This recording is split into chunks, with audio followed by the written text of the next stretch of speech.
दोस्तों आज हम बात करेंगे सुकन्या समृद्धि योजना की और देखेंगे कौन इस योजना को ले सकता है, कौन खाता खुलवा सकता है, कितना इंटरेस्ट रेट है, प्राइवेट स्कीम है, सरकारी स्कीम है, इसका कैलकुलेटर देखेंगे और देखेंगे कहाँ जाके खुलवानी पड़ती है, कितने जमा करने पे कितने पैसे मिलते हैं, क्या बीच में निकाल सकते हैं, नहीं निकाल सकते या फिर मरने पर कितना पैसा मिलेगा।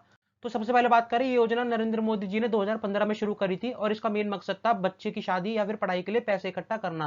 क्योंकि कई लोग पैसे इकट्ठा नहीं कर पाते, लेकिन स्कीम के बहाने से वो किसी न किसी तरीके से पैसे इकट्ठा कर देते हैं और इसमें आपकी स्कीम एकदम 100% सेफ है। यानी कि ये पूरी तरीके से सरकारी स्कीम है और अभी जो इस पर इंटरेस्ट रेट चल रहा है 8.2% चल रहा है 2024 के अनुसार, और पहले इस पे जो इंटरेस्ट रेट था वो था 8% का।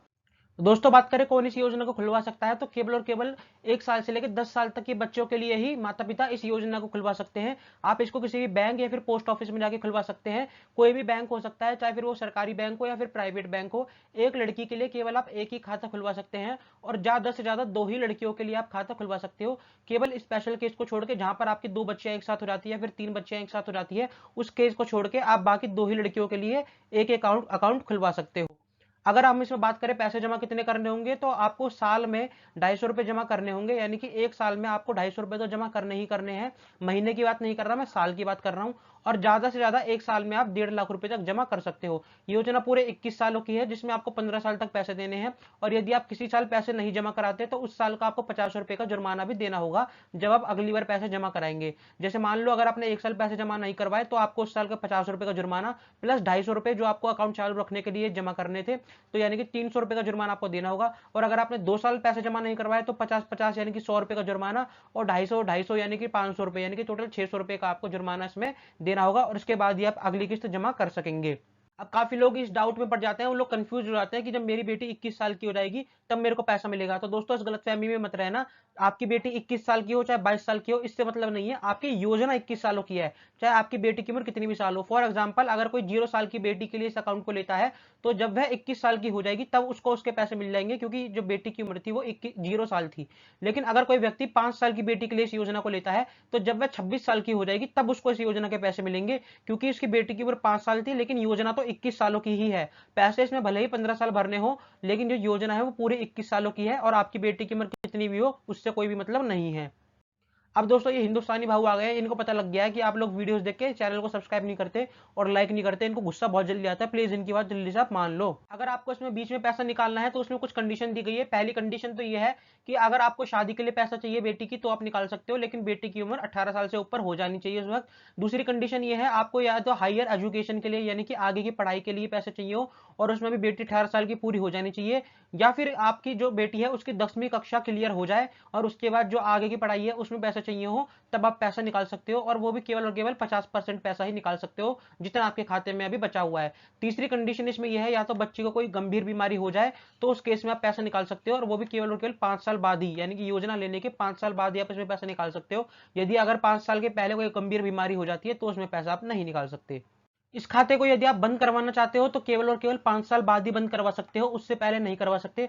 और उसमें भी कुछ कंडीशन है, जैसे कि पॉलिसी होल्डर की मृत्यु हो जाए, यानी कि जिसके लिए आपने अकाउंट खुलवाया था जिस भी बेटी के लिए, वो बेटी नहीं रहती तो आप बंद करवा सकते हो, या फिर उसको कोई जानलेवा बीमारी हो तो बंद करवा सकते हो, या फिर जिसने अकाउंट खुलवाया है यानी कि माता या पिता में से जिसने भी अकाउंट खुलवाया है उनकी डेथ हो जाती है जो उस अकाउंट की देख रेख कर रहे थे, तो आप इस अकाउंट को बंद करवा सकते हो।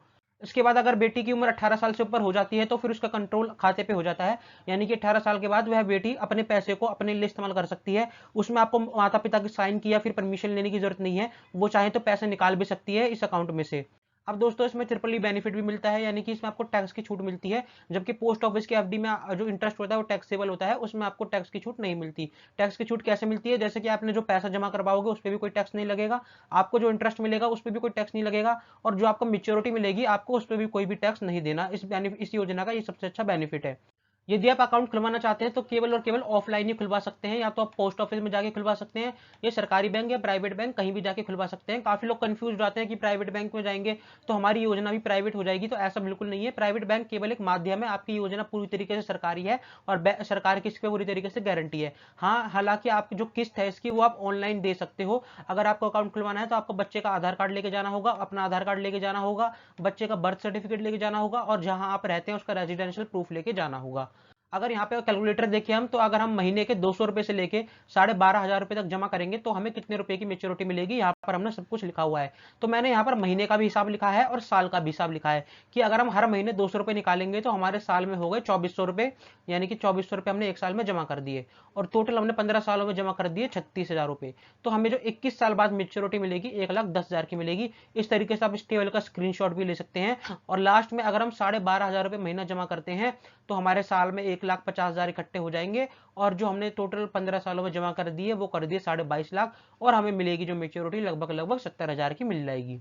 अब दोस्तों यहाँ पर मैं एक चीज आपसे कहना चाहूंगा, आप जब भी इस योजना में अकाउंट खुलवाए तो सोच समझ के खुलवाइएगा, क्योंकि कुछ ऐसी चीजें हैं जो आपको पता नहीं हो सकती। जैसे कि जब ये अकाउंट खुला था, यानी कि 2015 में जब ये स्कीम आई थी, तो उस पर इंटरेस्ट रेट चल रहा था 9.1% का, और अब धीरे धीरे 9.2, 8.6, 8.5 ऐसे घटते घटते कम हो गया है, और अब ये रह गया है 8.2% का। इसका मतलब ये है कि अगर आने वाले टाइम में 2 साल या 4 साल बाद ये इंटरेस्ट रेट 7% हो जाता है तो आपको इंटरेस्ट 7% से ही मिलेगा। ऐसा मत सोचिएगा कि अगर आपने 8.2% पे इंटरेस्ट रेट पे अकाउंट खुलवाया तो आपको जिंदगी भर, यानी कि पूरे 21 सालों में जो योजना चलेगी 8.2% से ही मिलेगा। ऐसा आपके साथ बिल्कुल भी नहीं होने वाला।